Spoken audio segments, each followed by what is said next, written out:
अच्छा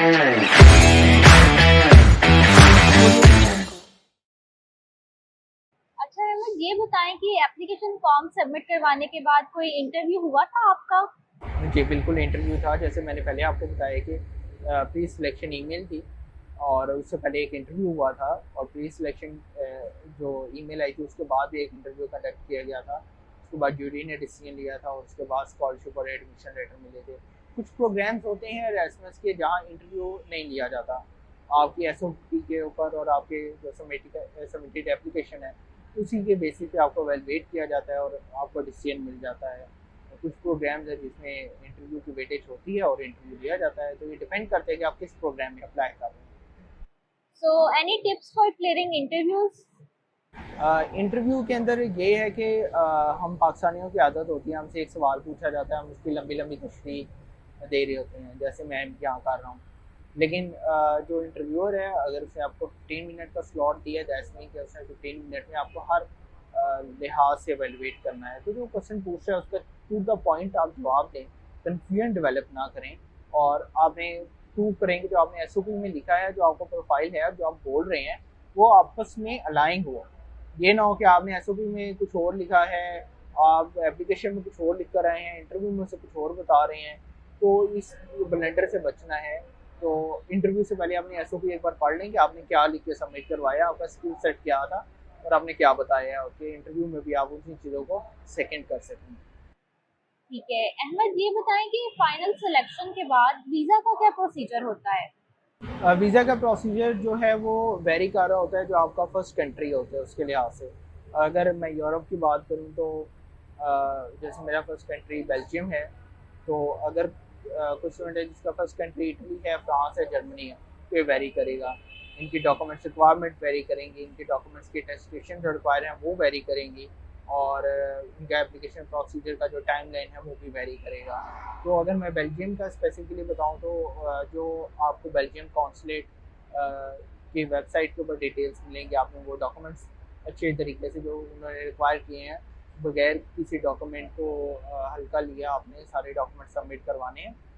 और उसके बाद ये है कि बेल्जियम का तो इंटरव्यू नहीं होता और कुछ कैंडिडेट्स होते हैं जिनका इंटरव्यू कॉल है। मेरे साथ एक मेरे फेलो हैं जिनके इंटरव्यू कॉल आई है, तो इंटरव्यू देने के इस्लामाबाद और उसके बाद उन्हें वीज़ा मिला।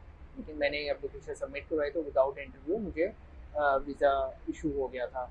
तो ये डिपेंड कर रहा होता है कि आपकी एप्लीकेशन क्या है, आप क्या सबमिट करवा रहे हैं और उस वक्त कंट्री के हालात क्या हैं और जिस कंट्री में आप अप्लाई करें उसके क्या हालात हैं। तो ये सिनेरियो बेस्ड होता है, वेरी करता है। ओके, तो आइडियली कितना टाइम लेती है एम्बेसी केस को प्रोसेस करने में? जो बेल्जियम एम्बेसी के बारे में अगर मैं बताऊँ तो रेसमस मेंडिस स्कॉलर आपने वहाँ बताना होता है कि जी मैं रेसमस मेंडिस स्कॉलर हूँ। ऑब्वियसली आपका जो डिटेल्स हैं वो ऑलरेडी आपके प्रोग्राम कोऑर्डिनेटर ने आपके कॉन्सुलेट के साथ शेयर की होती हैं, लेकिन फिर भी आपने अपनी जस्टिफिकेशन करनी होती है।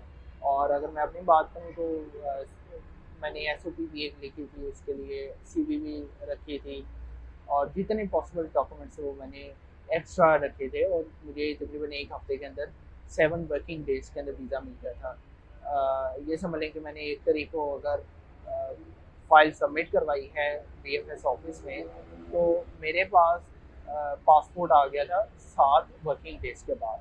तो ये एक बड़ी आइडियल और अच्छी किस्मत के साथ ड्यूरेशन है, वरना 1 महीना भी हो सकती है, 1.5 महीना भी हो सकती है। तो कहा यह जाता है कि जब आपको एडमिशन लेटर और स्कॉलरशिप लेटर मिल जाए तो आप उसी दिन से अपना काम स्टार्ट करें। आपने एक बार डिसीजन ले लिया कि हाँ जी मैंने जाना है, तो आप विद इन 15 to 20 डेज अपनी डेस्टिनेशन पूरी करें।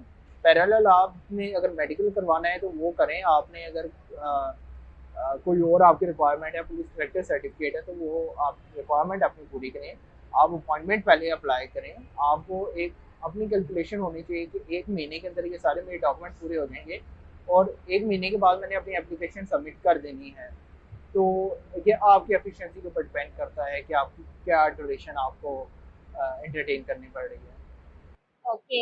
अच्छा अहमद, ये बताएं कि जब आप एक सुबह सो के उठे थे और आपने अपनी ईमेल चेक की थी और आपको ईमेल आई हुई थी कि आपका फाइनल सिलेक्शन हो गया इरास्मस मंडस में, तो उस वक्त ईमेल पढ़ के क्या फीलिंग्स थी आपकी, क्या फील कर रहे थे आप?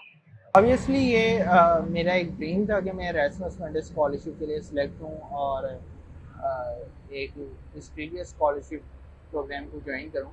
तो खुशी हुई थी और अल्लाह पाक का करम है कि अल्लाह पाक ने इस अजीम नेमत से मुझे नवाजा है। What about your parents? Parents खुश हैं। Okay. Any tips and suggestions for the students applying in Erasmus? Tips और सजेशन का यही है कि आप मोटिवेटेड रहें और आप अल्लाह ताला पे भरोसा रखें।